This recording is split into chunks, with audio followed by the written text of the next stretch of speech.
Empenhai-vos em procurar a caridade. Aspirai igualmente aos dons espirituais, mas sobretudo ao de profecia.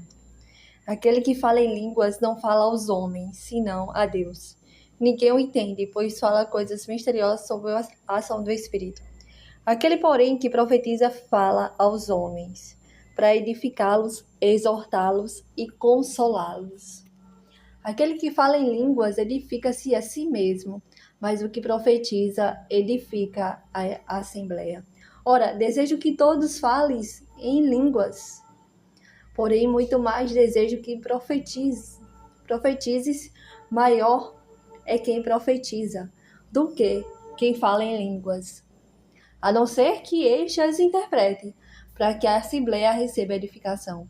Suponhamos, irmãos, que eu fosse ter convosco falando em línguas, e que vos aproveitaria se minha palavra não vos desse revelação, nem ciência, nem profecia ou doutrina. É o que se dá com os instrumentos inanimados de música, por exemplo, a flauta ou a harpa. Se não produzirem sons distintos, como se poderá reconhecer a música tocada? Se a trombeta só der sons confusos, quem se preparará para a batalha?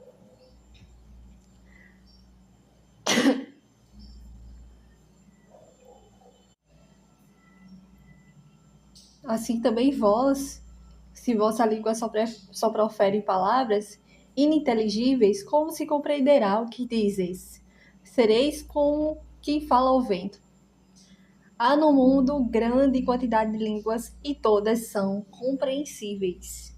Porém, se desconhecer o sentido das palavras, serei um estrangeiro para quem me fala, e ele será também um estrangeiro para mim.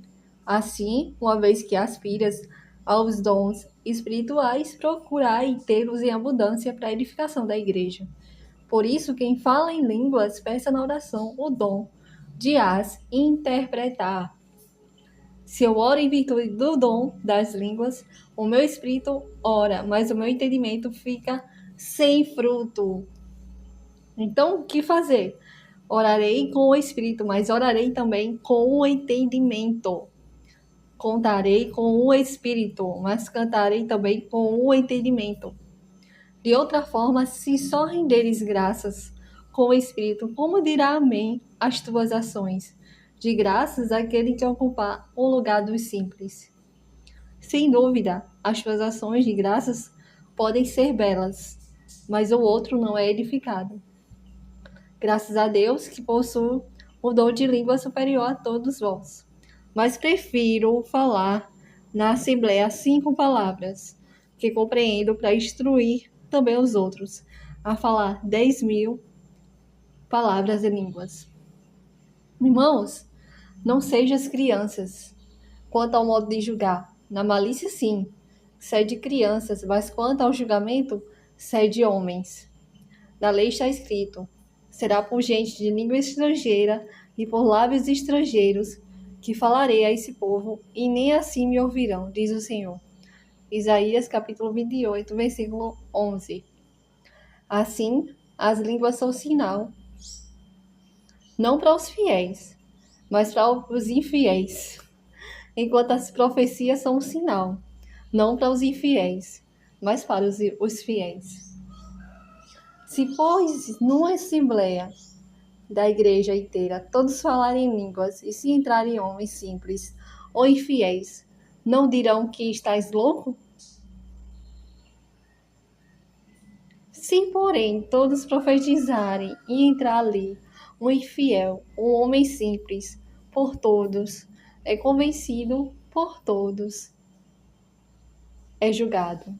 Os segredos do seu coração tornam-se manifestos. Então, prostrado com a face em terra, adorará a Deus e proclamará que Deus está realmente entre vós.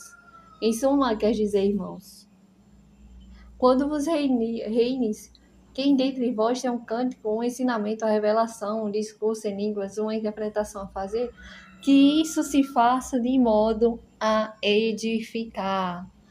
Se há que falem línguas, não falem, senão 2 ou 3, quando muito, e cada um por sua vez, e haja alguém que interprete. Se não houver intérprete, fiquem calados na reunião e falem consigo mesmos e com Deus. Quanto aos profetas, falem 2 ou 3, e os outros julguem. Se for feita a revelação a algum dos assistentes, cale-se o primeiro. Todos, um após outro, podes profetizar para todos aprenderem e serem todos exortados. O espírito dos profetas deve estar-lhes submisso, porquanto Deus não é Deus de confusão, mas de paz. Como em todas as igrejas dos santos, as mulheres estejam caladas nas assembleias. Não lhe é permitido falar, mas devem estar submissas, como também ordena a lei. Se querem aprender alguma coisa, perguntem em casa aos seus maridos, porque é inconveniente para uma mulher falar na assembleia. Porventura foi dentre vós que saiu a palavra de Deus? Ou veio ela tão somente para vós? Se alguém se julgar profeta ou agraciado com dons espirituais, reconheça que as coisas que vos escrevo são mandamento do Senhor. Mas, se alguém quiser ignorá-lo, que o ignore. Assim, pois, irmãos, aspirai ao dom de profetizar, porém não impeças falar em línguas, mas faça-se tudo com dignidade e ordem. Eu vos lembro, irmãos, o evangelho que vos preguei e que tendes acolhido, no qual estás firme. Por ele sereis salvos, se o conservardes como vos preguei. De outra forma, em vão tereis abraçado a fé. Eu vos transmiti primeiramente o que eu mesmo havia recebido, que Cristo morreu por nossos pecados, segundo as Escrituras, foi sepultado e ressurgiu ao terceiro dia, segundo as Escrituras, apareceu a Cefas e em seguida aos 12. Depois apareceu a mais de 500 irmãos de uma vez, dos quais a maior parte ainda vive e alguns já são mortos. Depois apareceu a Tiago, em seguida a todos os apóstolos. E por último de todos, apareceu também a mim, como a um abortivo, porque eu sou o menor dos apóstolos e não sou digno de ser chamado apóstolo, porque persegui a igreja de Deus. Mas pela graça de Deus, sou o que sou, e a graça que ele me deu não tem sido inútil. Ao contrário, tenho trabalhado mais do que todos eles. Não eu, mas a graça de Deus que está comigo. Portanto, seja eu ou sejam eles. Assim pregamos e assim crestes. Ora, se prega que Jesus ressuscitou dentre os mortos, como dizem alguns de vós que não há ressurreição de mortos? Se não há ressurreição dos mortos, nem Cristo ressuscitou, se Cristo não ressuscitou, é porque é vã a nossa pregação e também é vã a vossa fé. Além disso, seríamos convencidos de ser falsas testemunhas de Deus por termos dado testemunha contra Deus, afirmando que ele ressuscitou a Cristo, a qual não ressuscitou, se os mortos não ressuscitam. Pois se os mortos não ressuscitam, também Cristo não ressuscitou. E se Cristo não ressuscitou, é inútil a vossa fé. E ainda estás em vossos pecados. Também estão perdidos os que morrem em Cristo. Se é só para esta vida que temos colocado a nossa esperança em Cristo, somos de todos os homens os mais dignos de lástima. Mas não, Cristo ressuscitou dentre os mortos como primícias dos que morreram. Com efeito, se por um homem veio a morte, por um homem vem a ressurreição dos mortos. Assim como em Adão todos morrem, assim em Cristo todos reviverão, cada qual, porém, em sua ordem, como primícias. Cristo, em seguida, os que forem de Cristo, na ocasião de sua vinda.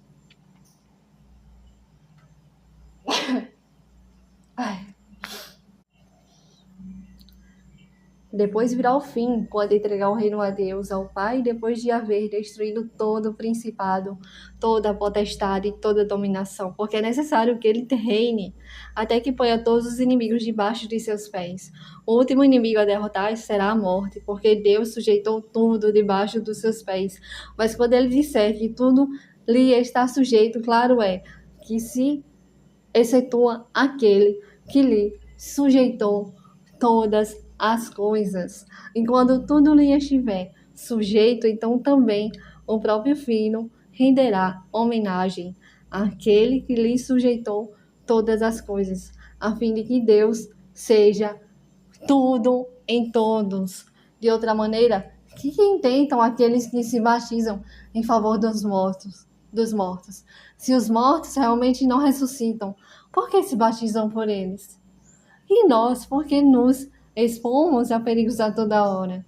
Cada dia, irmãos, expondo-me à morte, tão certo como vós sois a minha glória em Jesus Cristo, nosso Senhor. Que me aproveita isso? Se os mortos não ressuscitam, comamos e bebamos, porque amanhã morreremos. Não vos deixeis enganar, mas companhias corrompem bons costumes. Despertai, como convém, e não peques, porque alguns vivem na total ignorância de Deus, para vergonha vossa, o digo. Mas dirá alguém, como ressuscitam os mortos? E com que corpo vem? Insensato, o que semeias não recobre a vida, sem antes morrer. E quando semeias, não semeias o corpo da planta que há de nascer, mas um simples grão, como por exemplo, de trigo ou de alguma outra planta.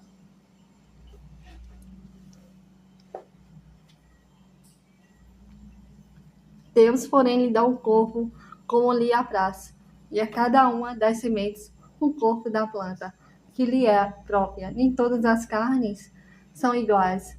Uma é dos homens e a outra dos animais. A das aves difere da dos peixes. Também há corpos celestes e corpos terrestres.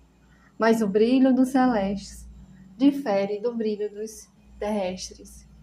Uma é a claridade do sol, outra é a claridade da lua, e a outra é a claridade das estrelas, e ainda uma estrela difere da outra na claridade.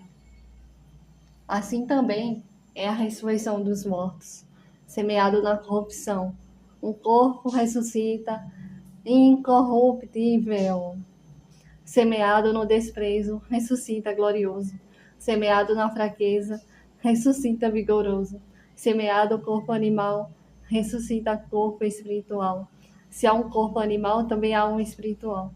Como está escrito, o primeiro homem, Adão, foi feito alma vivente. Gênesis capítulo 2, versículo 7. O segundo Adão é espírito vivificante, mas não é o espiritual, que vem primeiro, e seu animal. O espiritual vem depois. Aqui está falando, para que não entendam errado,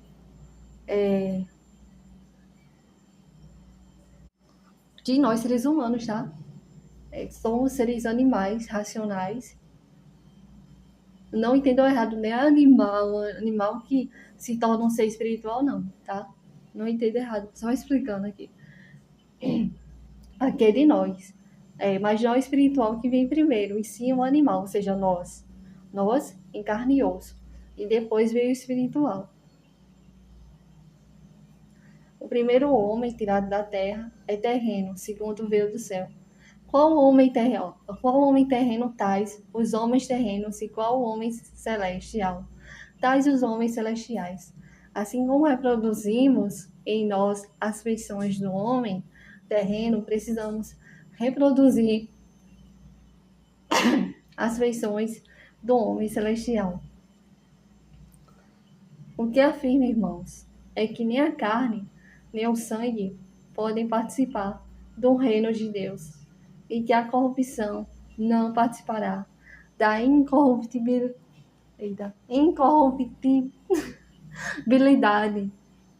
Eis que vos revelo um mistério. Nem todos morreremos, mas todos seremos transformados. No momento, no abrir e fechar de olhos, ao som da última trombeta, porque a trombeta soará. Os mortos ressuscitarão incorruptíveis e nós seremos transformados.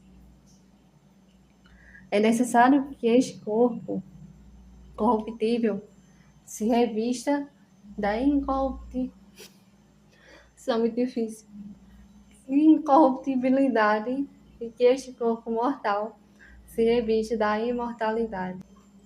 Quando este corpo corruptível estiver revestido da incorruptibilidade e quando este corpo mortal estiver revestido da imortalidade, então se cumprirá a palavra da Escritura. A morte foi tragada pela vitória. Isaías capítulo 25, versículo 8. Onde está, ó morte, a tua vitória? Onde está, ó morte, o teu aguilhão? Oséias capítulo 3, versículo 14. Ora, o aguilhão da morte é o pecado, e a força do pecado é a lei.